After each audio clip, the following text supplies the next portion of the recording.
Bismillahirrahmanirrahim. Assalamualaikum warahmatullahi wabarakatuh.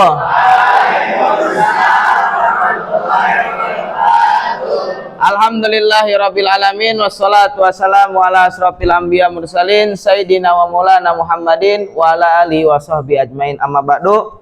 Alhamdulillah, di siang yang begitu cerah ini kita bisa kembali mengikuti pembelajaran. Alangkah baiknya sebelum kita mulai pembelajaran kita hari ini, kita membacakan kalimat thayyibah, doa bersama-sama terlebih dahulu. Mangga kepada ketua kelas. Siapa ketua kelas? Yarul, silakan dibuka untuk berdoa bersama-sama. Bismillahirrahmanirrahim. La ilaha illallah, la maujuda illallah, la ilaha illallah, la ma'buda illallah, la ilaha illallah, astagfirullahaladzim wa atubu ilaih. Alhamdulillah, berdoa telah selesai. Kakak mau nanya dulu sebelum kakak ngabsen, bagaimana pada siang kali ini kabarnya, semuanya sehat? Masih tetap semangat? Oke, kakak absen yang kakak sebutkan namanya silahkan berdiri dan angkat tangannya. Abdul Rasid hadir. Adam Pramudia sudah keluar. Ahmad Fatur Rahman, Ahmad Fatur Rahman gimana? Hadir. Jarnuji Nasir, sama Akmal Paiji, Aldi Kurnia, sakit? Dari kapan?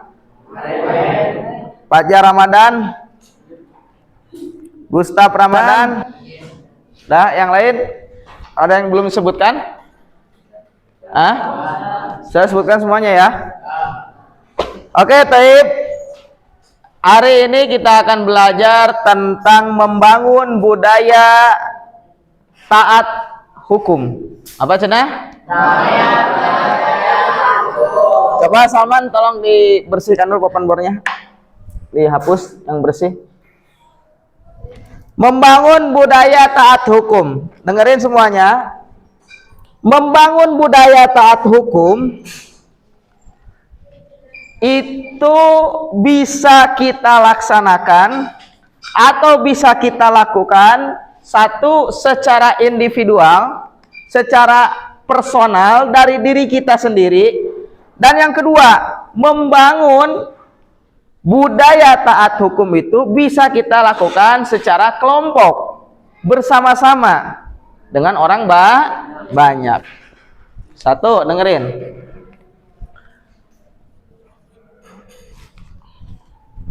Membangun budaya taat hukum.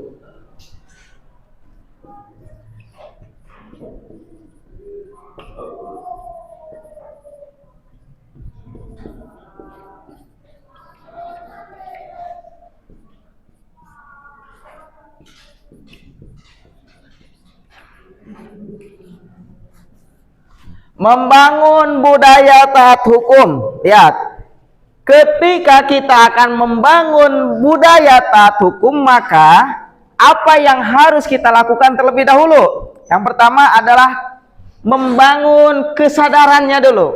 Nih, lihat.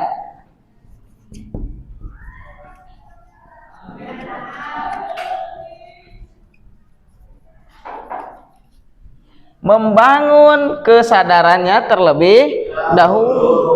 Hukum akan berjalan secara sistematis ketika kesadaran terlebih dahulu pada orang-orang tersebut bisa dibangun secara sistematis dengan kita mempunyai rasa kesadaran.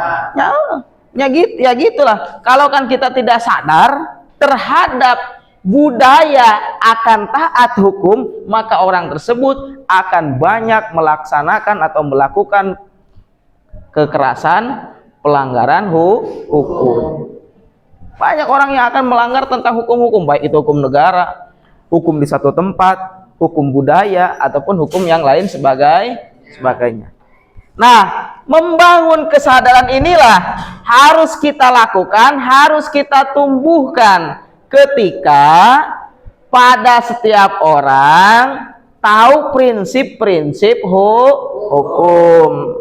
Satu, prinsip hukum itu adalah kesadaran hukumnya.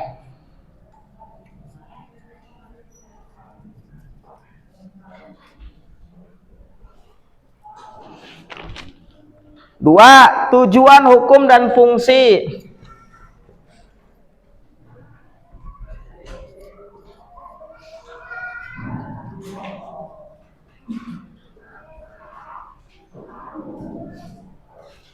Tiga, sumber hukum. Tolong perhatikan. Jangan berisik. Nah, ini adalah poin untuk kita bisa membangun kesadaran pada hukum tersebut. Tolong diresapi, kakak akan sedikit bacakan pengertian daripada kesadaran hukum. Hukum adalah peraturan yang mengatur kehidupan masyarakat, baik nilai-nilai yang diinginkan oleh masyarakat dan tercermin dalam hukum. Jadi kesadaran hukum ini pengertiannya ketika untuk mengatur pola kehidupan bermasyarakat tentang betapa pentingnya nilai-nilai yang diinginkan oleh masyarakat dan yang tidak boleh dilakukan oleh masyarakat. Ketika orang sudah tahu mana yang baik dan ketika orang tahu mana yang baik dan yang buruk, maka orang tersebut akan tahu mana yang harus kita lakukan dan mana yang tidak boleh kita lakukan. Maka disitulah orang tersebut nantinya akan sadar. Oh, di negara ini yang boleh dilakukan adalah begini. Oh, di negara ini yang tidak boleh dilakukan begini. Paham? Maka orang tersebut akan sadar. Kemudian apa sih tujuan dan fungsi dari hukum tersebut? Ada beberapa faktor dibentuk dan dibuatnya hukum. Tujuannya itu diantaranya satu,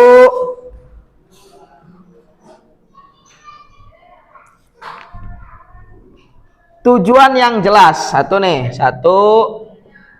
tujuan yang jelas. Dua, kelembagaan yang tepat.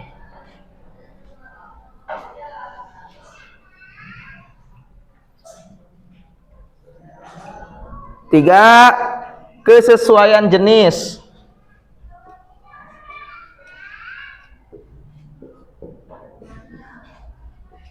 Nih, tujuan yang jelas, tujuan hukum dan fungsi untuk membuat tujuan yang jelas. Negara ini mempunyai tujuan untuk menjadi negara yang berkembang dan yang maju. Itu tujuan negara, bukan? Maka ketika orang mempunyai tujuan, maka orang tersebut atau negara tersebut harus memiliki badan hukum agar tercapai tujuannya sesuai target yang dia lakukan. Kita ingin berangkat ke luar kota, tujuan bukan? Mau berangkat ke Bali, jalan-jalan, traveling. Maka tujuan kita yang akan kita laksanakan, di situ kita harus punya hukum. Apa? Satu, kita tidak boleh boros dalam keuangan. Kalau kan kita boros dalam keuangan, kita sampai kapanpun tidak akan pernah tercapai tujuannya, tidak akan pernah. Dua, kita harus begini, kita tidak boleh begini. itu adalah hukum yang kita tempel sandarkan pada diri kita. Bisa dipahami nggak? Nah, itu tujuan yang jelas. Kedua, kelembagaan yang tepat. Ketika hukum tersebut sudah diproses atau sudah diadakan, maka akan ditempatkan hukum tersebut pada kelembagaan yang tepat. Kalau kan kita membuat hukuman dilarang merokok, kira-kira pantas atau tidak? Kalau kan kita pasang dilarang merokok di tempat orang yang banyak merokok, pas gak? Enggak. Di mana biasanya? Di rumah sakit, pas tuh. Di pom bensin, pas. Bener gak? Nah, itu adalah larangan atau satu bentuk hukum secara tertulis yang ditempatkan di tempat yang tepat. Bisa dipahami? 3, kesesuaian jenis. Hukum tersebut harus sesuai dengan jenisnya. Kalau kan laki-laki, kira-kira apa hukumannya? Perempuan, apa hukumannya? Kalau kan budayanya seperti ini, apa hukumannya? Kalau kan budayanya seperti itu, apa hukumannya? Disesuaikan. Ngerti gak? Kenapa? Karena kita negara yang dipimpin oleh kebijaksanaan permusyawaratan perwakilan, dan kita mencakup keadilan seluruh Indonesia. Harus adil, dan adil itu tidak perlu sama. Ngerti ya? Bisa dipahami? Bisa dipahami? Nah, ini yang disebut dengan cara membangun budaya yang taat hukum. Karena budaya tersebut ada di Indonesia, maka bagaimana caranya untuk kita bisa taat hukum secara sistematis dan bisa membudayakan diri kita untuk taat hukum, tidak melanggar hukum. Dapat dipahami sampai sini? Dapat dipahami atau tidak? Paham? Oke, sekarang silakan kalian tulis apa yang sudah kakak jelaskan. Silakan tulis. Nanti yang tidak jelas tulisannya bisa ditanyakan.